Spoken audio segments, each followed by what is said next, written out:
The Simple Woman. The evening sun cast long shadows across Boston's financial district as Hannah Parker walked purposefully down Newbury Street.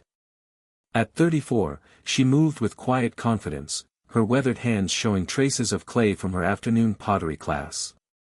Her beige cardigan and comfortable walking shoes were practical choices for someone who spent her days teaching art to underprivileged children at the community center. Hannah checked her phone, perfect timing. She had just enough time to stop by the Crystal Palace before heading home to prepare dinner. After 14 years of marriage to Michael, she wanted to surprise him with a reservation at the very restaurant where they'd shared their first date. Back then, Michael was just a passionate engineer with revolutionary ideas about sustainable energy, and she was a young art teacher with dreams of making a difference. The Crystal Palace stood before her like a golden beacon, its ornate facade gleaming under the warm glow of street lamps. Through the massive windows, Hannah could see crystal chandeliers casting rainbow patterns across pristine white tablecloths. Boston's elite dined in their finest attire, their laughter mixing with the soft clink of expensive china. Taking a deep breath, Hannah pushed open the heavy glass door. The marble foyer was more luxurious than she remembered, with its soaring ceilings and classical music floating through the air. At the host station stood Victoria, the maitre d', her perfectly styled hair and tailored black suit giving her an intimidating presence. "Good evening," Hannah said warmly, approaching the podium. "I'd like to make a reservation for next Friday, if possible." Victoria's eyes swept over Hannah's appearance, taking in the clay-stained fingernails and casual clothes. Her professional smile faltered slightly. "I'm afraid we're fully booked for the next 3 months, madam." Hannah's heart sank, but she pressed on. "I understand how busy you must be. It's for our wedding anniversary, and this place holds special meaning for my husband and me. Perhaps there's been a cancellation." Before Victoria could respond, a commotion erupted near the dining room entrance. The humiliation. Richard Hammond strode toward the host station, his expensive Italian suit and gold watch catching the light. A regular patron known for his real estate empire and flashy lifestyle, he commanded immediate attention wherever he went. "Victoria, my usual table isn't prepared properly," Hammond complained loudly, completely ignoring Hannah's presence. "And I specifically requested the 1982 Bordeaux to be ready." "Right away, Mr. Hammond," Victoria responded, her demeanor instantly transforming to one of attentive deference. Hammond finally noticed Hannah, his eyes making a quick, dismissive assessment. He leaned toward Victoria, speaking in a stage whisper clearly meant to be overheard. "I thought this establishment had standards. Since when do we let just anyone walk in off the street?" Hannah felt heat rise to her cheeks but maintained her composure. "As I was saying, it would be for our anniversary. Perhaps I could speak with the manager about any possible openings." "Listen," Hammond interrupted, turning to face her directly. "This isn't some casual diner. People wait months for reservations here. They dress appropriately." He gestured toward her clay-stained jeans with obvious distaste. Hannah straightened her shoulders. "I understand the restaurant's prestige, sir. I'm simply trying to make a reservation for next week, not dine tonight." Hammond snorted dismissively. "Victoria, please handle this situation. My guests are waiting." As Hammond walked away, Hannah noticed several diners watching the exchange with interest, some with thinly veiled amusement. She turned back to Victoria, determined to complete her task despite the humiliation burning in her chest. "I apologize for the interruption," Hannah said, maintaining her dignity. "As I was saying about the reservation." Victoria cut her off with a practiced smile that didn't reach her eyes. "Perhaps I wasn't clear, madam. We simply don't have availability." Hannah reached into her purse. "I understand this is a prestigious establishment. I'm prepared to place a deposit if that would help secure a table." Victoria held up her hand dismissively. "It's not a matter of deposits. The Crystal Palace caters to a certain clientele. We have standards to maintain." The confrontation. The implication hung heavy in the air between them. Hannah felt her cheeks burn, not from embarrassment now, but from indignation. "I see," she replied evenly. "And those standards are based on appearance rather than character." Victoria's expression hardened. "Madam, perhaps you'd be more comfortable at one of the bistros down the street. They're quite lovely and more accommodating to casual diners." From his table, Hammond watched the exchange with undisguised satisfaction. He raised his voice just enough to be heard by nearby tables. "Some people simply don't understand their place. This isn't a soup kitchen." A few patrons chuckled, emboldening Elaine, the restaurant's floor manager, who had been observing from nearby. She approached with the confidence of someone accustomed to handling difficult situations. "Is there a problem here, Victoria?" Elaine asked, her gaze fixed critically on Hannah. "This woman was just leaving," Victoria replied smoothly. Hannah stood her ground. "Actually, I was trying to make a reservation for a special occasion. My husband and I."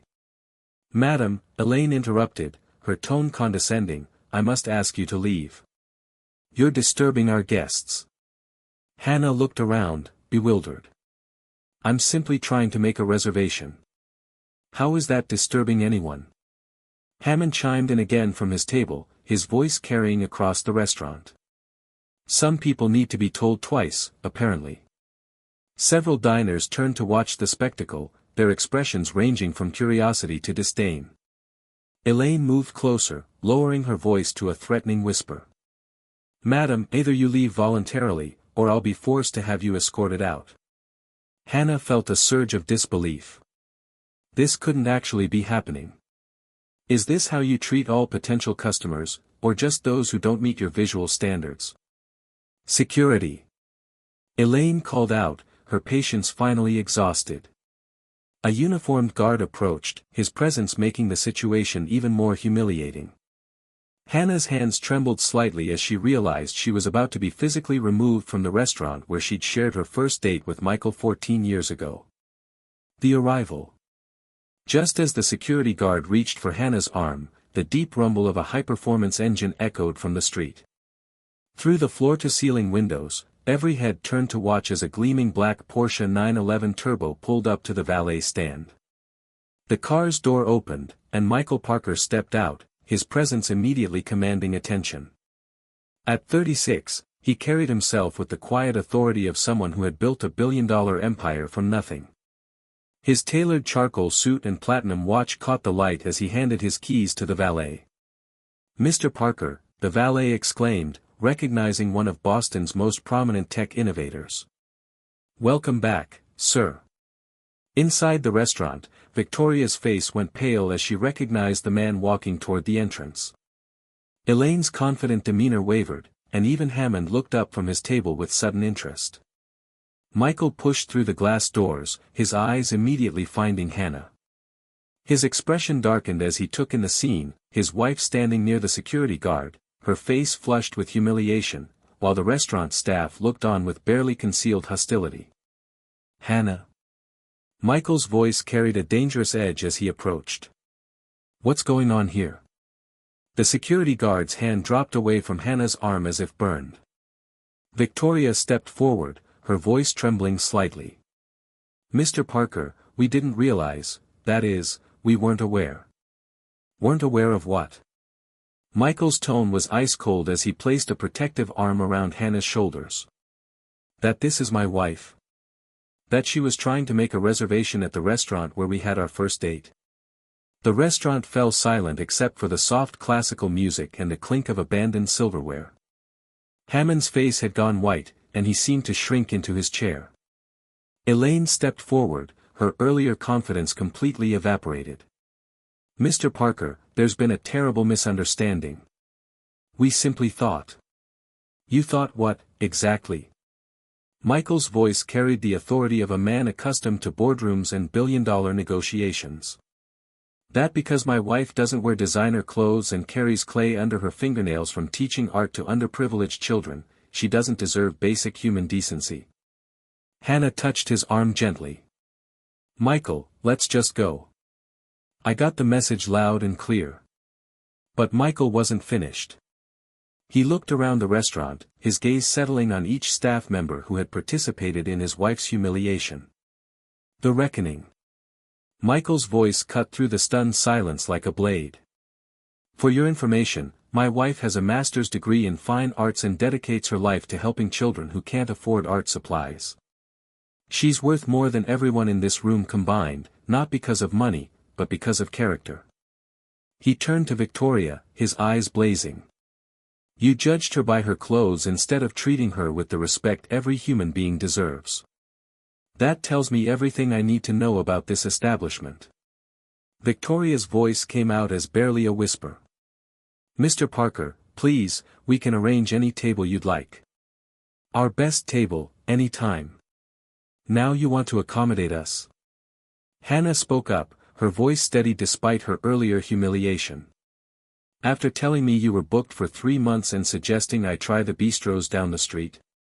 Hammond, desperate to salvage the situation, stood up from his table. Michael, surely we can resolve this misunderstanding. I'm Richard Hammond, we've met at the Chamber of Commerce events. Michael's gaze fixed on Hammond with laser intensity. I remember you. You're the one who said some people don't know their place and compared this to a soup kitchen. His voice dropped dangerously low. You're right about one thing, some people don't know their place. But it's not my wife. The restaurant's owner, James Morrison, emerged from the kitchen having heard the commotion. His face went ashen when he saw Michael Parker standing in his foyer. As one of Boston's most influential businessmen, Michael's approval could make or break establishments like this. Mr. Parker, Morrison rushed forward, please, let me apologize personally for this inexcusable treatment of Mrs. Parker. This doesn't represent our values. Doesn't it?